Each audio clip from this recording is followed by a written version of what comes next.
I want to thank Swamp Dweller and DDoS from the Bigfoot Dogman Research Project and their subscribers for submitting these stories. Make sure you check out their channels below. I'll put a link in the description. I also want to thank one of my subscribers for submitting their encounters. And now, let's get creepy.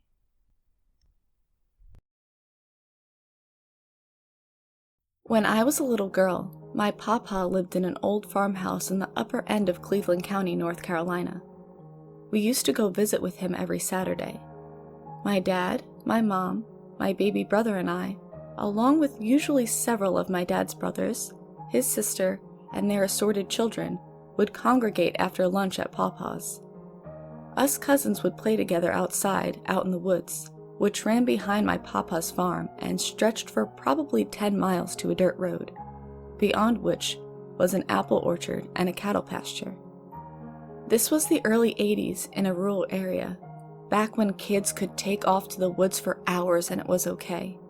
We would all have dinner together and then hang out until bedtime for us kids, when we would all head home.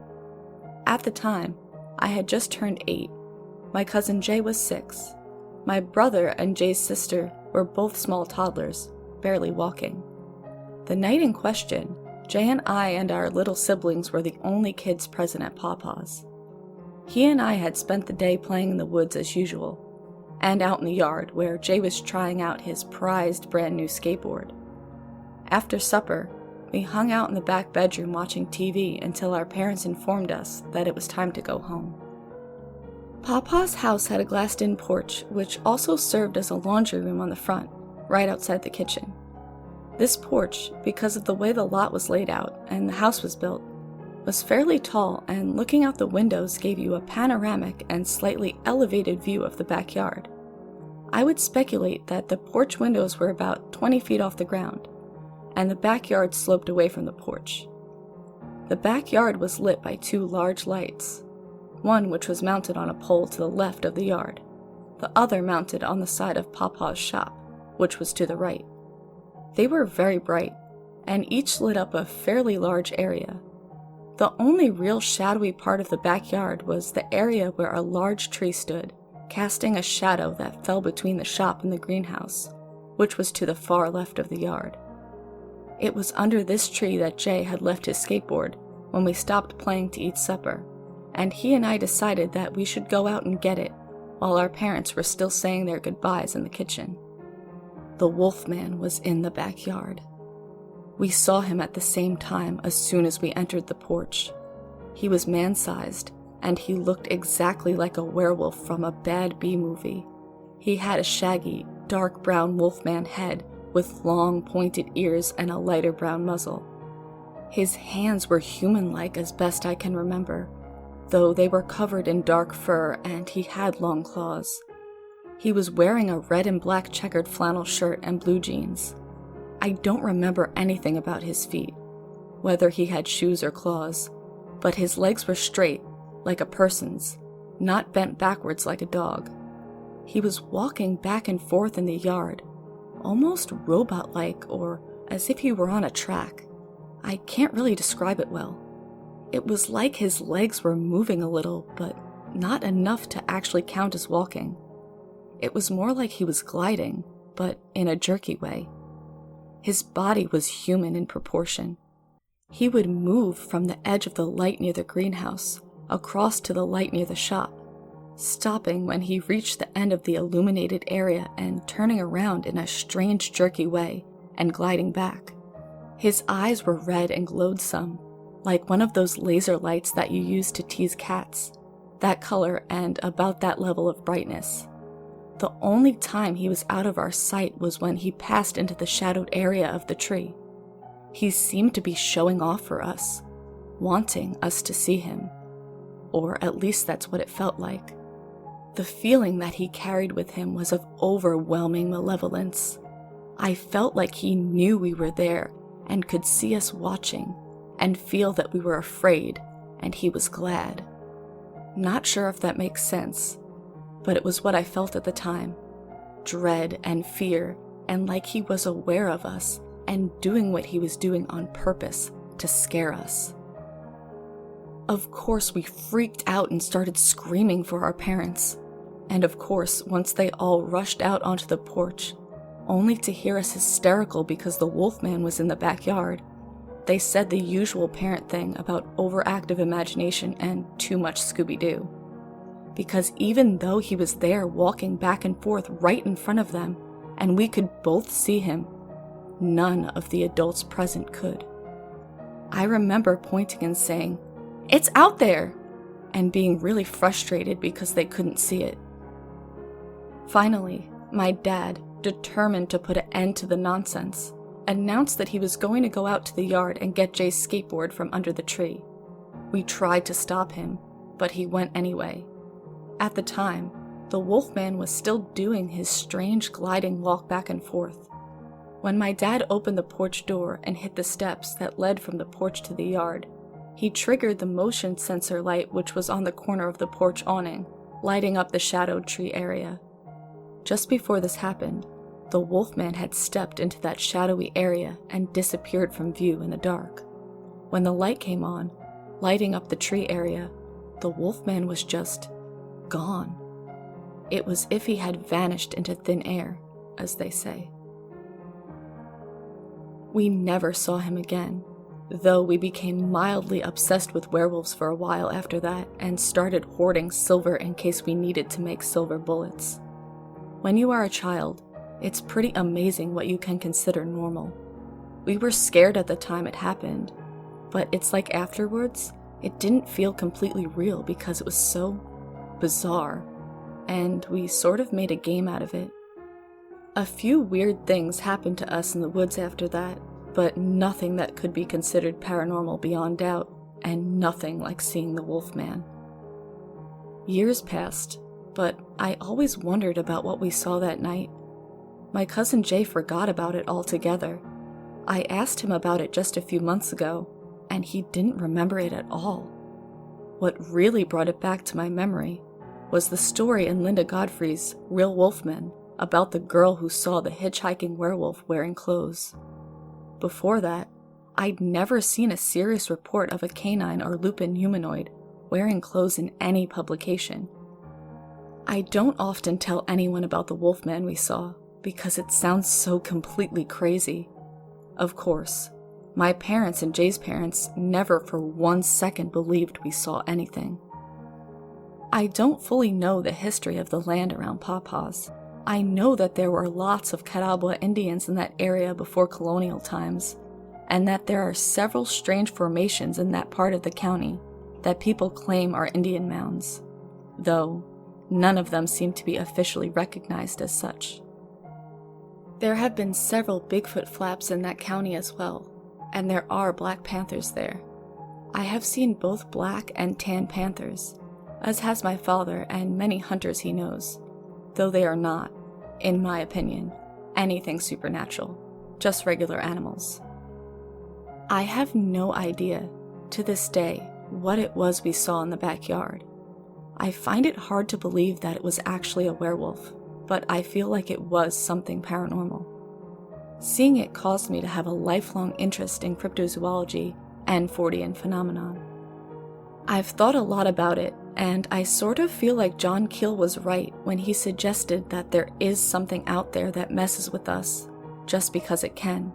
Like maybe something that wanted to be scary and knew that a stereotypical werewolf would frighten some little kids. I've even wondered if it could have been someone dressed in a costume playing a prank, but that wouldn't explain the weird gliding, unnatural way it moved, or the way it was able to disappear so fast, or the fact that apparently 5 adults couldn't see it, even though 2 kids could. Just thought that this might interest you because of the novelty. It sounds so out there and frankly made up that I doubt anyone would believe it anyway. I have told maybe 4 people my entire life about it, including my ex-husband who did not believe me. I have never even mentioned it to my current husband because it's just so weird. I would, however, be interested to know if anyone else out there has experienced anything similar. Either a werewolf-type form dressed in clothing, or something that they felt was Something pretending to be something that it really was not. For whatever reason, I feel strongly that this is what was happening. I appreciate you taking the time to read this. Good luck with your research.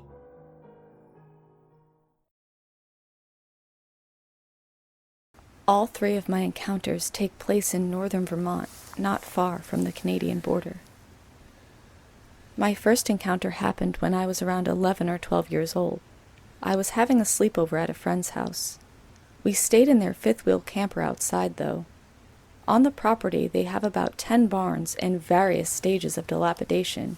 All of them are full of old hay and hay bales. There is also a lot of woods on the property, including some rock outcroppings and little caves. It was around 2200. Yes, I personally used 24-hour time, when we decided to go outside and go in the woods. Or, that was our plan. We turned on the outside light as we went outside, and I was the first out the door. As I stepped outside, I noticed a pair of red eyes behind the woodpile. I had a little folding pocket knife on me and got it out and opened it up. Once my friend got outside and we shined the light on it, we realized it was a canine creature. It stood on 2 legs like a man, but had haunches like a dog. I started to run at it, and my friend grabbed me and pulled me back inside. As he pulled me inside, I heard the creature's legs popping as it went down on all fours and ran into the woods. We didn't see it after that, though. My second encounter occurred in mid-November of 2015. I know this because deer season is at the end of November every year. I was 15 years old at the time, and I was out in the woods alone on a property I got permission to hunt on. I went outside and was making a hunting blind out of natural materials. I had been there for about 2 hours when I heard something snarling at me. I turned around to see a large canine creature just like the one in my first encounter. It was about 5 feet from me. I picked up my things and slowly backed my way away from it. After I was about 100 yards away from the creature, I started to run back home. I made it back safely and without incident. My third encounter happened shortly after I turned 16. I was out in the woods with my air gun dressed in full camo and an old Vietnam War-era flak jacket. My neighbors shoot towards the woods sometimes, and occasionally a few stray sharp-nose pieces fly my way. And I was hunting for squirrels when I heard something huge coming. I got low and raised my rifle to a low ready.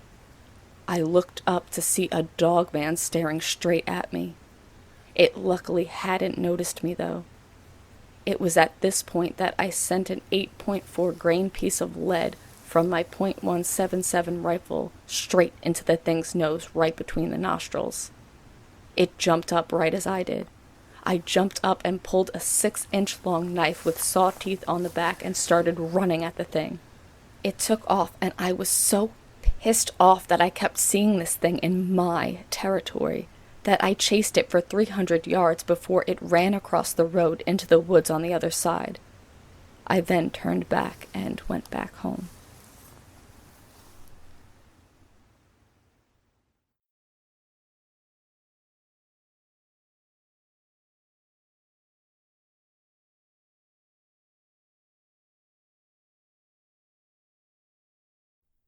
I'll start off with a little background. I'm currently 23, married with 2 daughters, not to mention my wife is pregnant. I'm a local truck driver in Houston, delivering lumber to mostly new residential construction sites. I'm 6 feet tall, between 180 and 190 pounds. I'm 3/4 white, 1/4 American Indian. I won't name my tribe out of respect to my people. I'm the oldest of my great-grandfather's 40-plus great-grandchildren, which means I've learned all of our history, secrets, and legends that only my tribe's elders can tell you.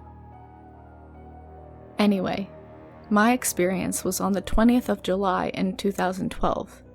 It was a Friday night. I was 19 at the time and didn't have many responsibilities other than delivering pizza part-time, so naturally being a teenager, I was out with friends at a house party in Old Caddy, a suburb west of Houston, Texas. My friends and I experimented with both marijuana and alcohol, but we were always responsible enough to make sure one of us stayed sober to be the designated driver. That particular night was my turn to be the sober one. My friend Brennan had gotten well past drunk, and once he started to behave reckless, I decided it was time to leave the party and take him home. He didn't want me to take him home, so instead he asked me to drive him to one of his friends' houses that I'm not familiar with. This friend, who I only remember as Joey, lived on the far west outskirts of Caddy. I took a road called Morton Road to get there. We rode with the driver and passenger windows down so Brennan could get some fresh air. The street is one turnoff of Morton called Bartlett. My sense of direction is fairly superior. I've delivered pizzas all throughout Caddy, and have since become a local truck driver in Houston. Bartlett had 3 or 4 houses on the right side, and on the west side was a fairly large forest area, maybe 40 or so acres, and dead ends just past the last house. I had noticed the moon was full before I even went out that night, and vaguely noticed it as I got to Joey's house, the second house on the right, and parked my car on the left side of the road, closest to the trees. I helped Brennan get out of the car and walked him to the porch. Joey came out and thanked me for dropping him off, and we said goodbye. I decided to smoke a cigarette before I left the road. At the time, I shared my car with my dad, and his number one rule was not to smoke in his car. After lighting my cigarette, it didn't take long to notice the road was eerily silent. I assume I didn't notice before as I was helping my noisy drunk friend get inside the house. Maybe 3 drags into my cigarette, I heard heavy footsteps going across the gravel maybe 100 feet in front of me. I was alarmed at the sound they made, similar to the sound of pulling something metal against concrete. Just so we're clear, my fears have always been werewolves. I've always been into horror movies. I love scaring myself, but the only monster to pop up in my dreams have been werewolves. Here I am, alone, standing on a dark road under a full moon, and I hear something big walking too close for comfort in front of me. I didn't hesitate to throw down my cigarette and get into my car. I told myself as I was getting in that I wouldn't turn on my headlights so I wouldn't have to see what was in front of me, and simply reverse my way back onto Morton Road and get the hell out of there. Unfortunately for me, my car had automatic lights that turned on as soon as I started the car, a fact that I was aware of but in my panic seemed to ignore. Immediately in front of me, about 100 feet as I had guessed, was a 6.5 to 7 foot beast on 2 legs. It was covered in black fur, with the body of a gym-addicted man and the head of what I guess could be similar to a German shepherd or a black wolf.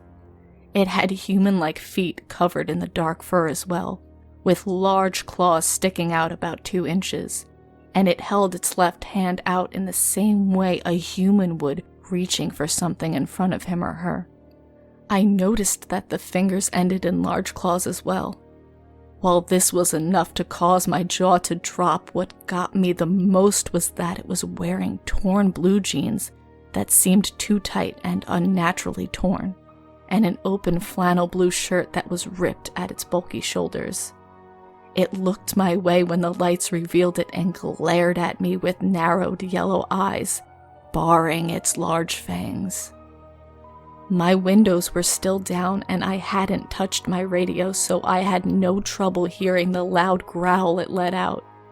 It then turned its head to the forest, dropped on all 4s and ran out of my sight into the trees. All of this took place in about 20 seconds, but it felt like hours.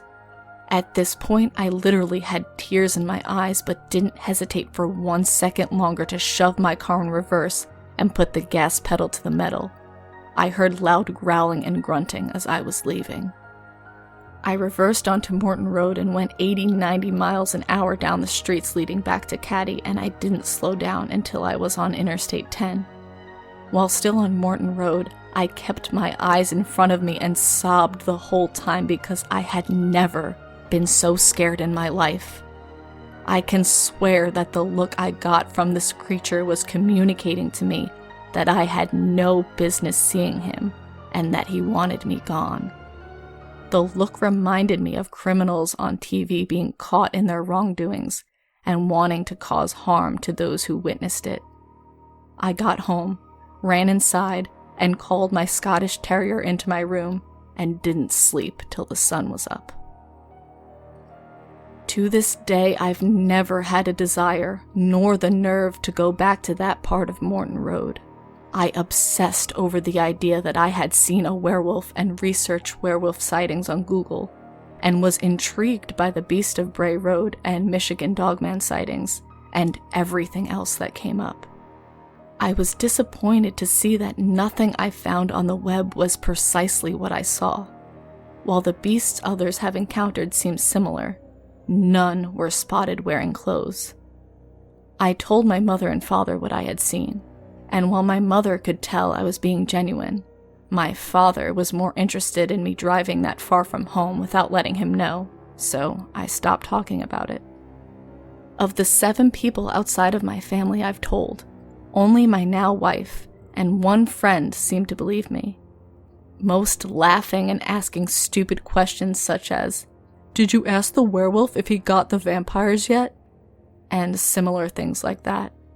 It wasn't hard to notice that my story sounds far-fetched, especially considering the fact that I couldn't find any other reported sightings near the Houston area, nor much in Texas recently either. I never submitted my encounter online because I was scared of being ridiculed, or to be honest, scared that if I did say my story, that somehow the creature would find out and hunt me down. I'm honestly positive I'll never stop being haunted by the memory of this creature. It's just too vivid and too frightening to put it out of my mind. I also never told Brennan, the friend I dropped off there that night, what I saw. In fact, I didn't see him again for 2 years until accidentally bumping into him at a gas station in South Caddy. My grandmother took an interest in my encounter and told me the legend of our tribe's skinwalkers and the cursed enemies, which is very interesting and very disturbing. I'm not able to give much detail out of respect to my tribe, but I'll say this. Our skinwalkers are very different than the Navajo tribe's tales. They would transform into either bears or wolves when the wars would break out. Once the leader of their enemies were caught, the skinwolf, our nickname, would bite and infect them, damning them to become a half-wolf monster on the full moon, similar to most werewolf legends. Our ancestors' spirits are most powerful and prominent during the full moon, and it is them who would force our enemies into their transformation. The curse would be passed down for every eldest male of each new generation of the cursed enemy's descendants. I normally would call all of this bullshit, or just a scary story, but after the night of my sighting, and what followed 4 years later, let's just say I've opened my mind. Last summer, 2016, my mom and fiancé, now wife, went shopping at Barnes & Noble and noticed a book by an author who was a cryptozoologist and who I followed on social media in case of hearing anything similar to my experience, and thought I'd like it. I couldn't put it down, and after reading a chapter where a woman in Tennessee saw a clothed creature, I decided that after 4 years of hesitating, it was time to write her. She believed my story and told me about a lot of people reporting things similar to mine, and I let her in on my tribe's legends to give us both an angle we hadn't considered as far as learning what this creature is. It's been months since our conversations, and since she posted my story, she has no idea what came next. My horror wasn't over. In September 2016, I was delivering lumber to a new neighborhood in Caddy, right near that goddamn Bartlett Road. The way it's set up is, you've got Avenue D and Bartlett Road, the road of my encounter, running parallel to each other, with Franz Road cut off connecting them in between, which is where I was en route to a new developing neighborhood and blew out my tire. My work truck doesn't come with a spare, so I had to call my boss to send a service truck out to replace my tire. All I could do was wait. I smoked about 3 cigarettes, listened to horror stories on YouTube, and started working on lyrics. I'm also a songwriter. When a truck came down the darkening road. I assumed it was the tire guy, but the truck was old and beat up. Probably a '98 model Ford F-150, red with a single cab. The truck slowed as it came by my truck, and he rolled his window down. I didn't pay much attention to him, but I looked up in his direction. His face was hidden, but in a rougher, quiet voice he asked, "Hey bud, is everything alright? Anything I can help you with?" Me. "No thanks, sir. I got a service truck due here in about 5 minutes from now to fix my tire. I really appreciate your concern and courtesy, though. Thank you again." The man then turned his head sharply towards me and sniffed the air, then smiled, revealing very yellow teeth, with canines that honestly looked like the fangs of a vampire. What freaked me out the most was that the son of a bitch was wearing a blue flannel shirt with patches on the shoulders. The werewolf I saw had a torn blue flannel shirt on, and I don't believe in coincidence, not after everything I've seen. My eyes were widened in shock, and his smile grew more sinister as he says, "I remember you." What? I stammered. "I remember you." He growled loudly in a demonic-sounding voice as his eyes, I shit you not, turned yellow. The tire truck came down the road at that moment, and the man looked annoyed, but still very satisfied with himself. He looked at me, his eyes normal and his teeth just yellow, but not sharp, and said, "See you around, Blake." I almost pissed myself right then and there hearing him say my name. "Fuck you, you fucking monster." I breathed barely audible to myself, but he was already pulling away. I got his license plate but didn't call it in. I mean, what the hell do I say to the cops? Yeah, this dude just drove by and freaked me out. I think he's a werewolf, 'cause he has a shirt, the same as the one I saw 4 years ago. It just wasn't an option. I haven't seen the man since then and still refuse to go out on the night of the full moon. It's just not worth the risk to me. I know most people won't believe me, but I honestly couldn't care less if you do or not. I know what I saw, and I'm not crazy. The stuff of legends isn't just legends.